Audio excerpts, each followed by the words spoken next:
we drove under the 280 bridge, and all of a sudden there was an incident. Jox Metcalf is a teacher at STMA High School. He teaches Phy-Ed, health, and formerly taught TV production courses. It was 10 years ago when his life nearly came to an end. It was January 19th of 2009. It was my 35th birthday. My dad and I go to concerts. It's sort of the thing we do to celebrate birthdays and special events. So my dad got me tickets, him and me tickets for my 35th birthday to go see ACDC. On the drive home, he was driving, I was a passenger, and going fine. I was texting my wife, we'll be home in a half an hour, because we were just crossing the bridge from St. Paul over to Minneapolis, and we drove under the 280 bridge, and there was a noise followed by my own body emitting this sound of all of my breath escaping all at once. And so with the shattering glass and me making this crazy noise, my dad thought I got shot. Turns out this object came through the windshield, struck me in the chest, and at 65 miles an hour, a 10-pound piece of steel hitting you in the chest makes the air escape your lungs. He pulled over, called the ambulance.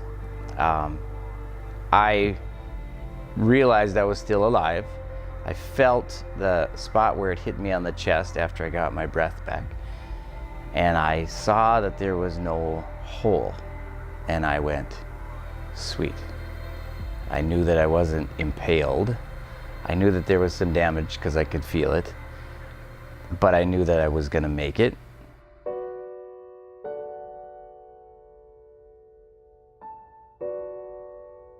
Ambulance came, put me in the back, and we got to the ER of HCMC, and they were pleasantly surprised to see that I wasn't impaled, and I said to them, sorry to let you down, and they knew at that point that I was gonna be just fine. I was already making bad jokes. And so a couple x-rays later, ultimately all that happened was a couple of broken ribs and a lot of bruising.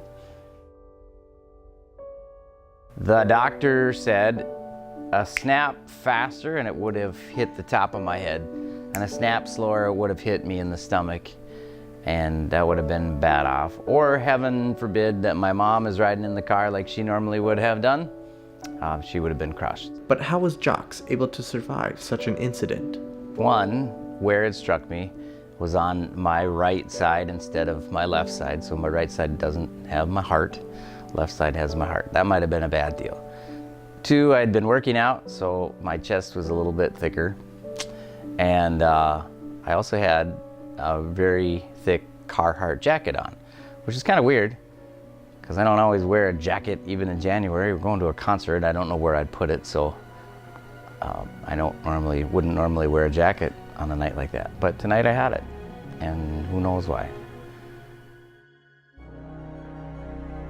The reality is I could have breathed my last breath right there, but instead I've been given a great life with 3 kids and a beautiful wife, and I love every day.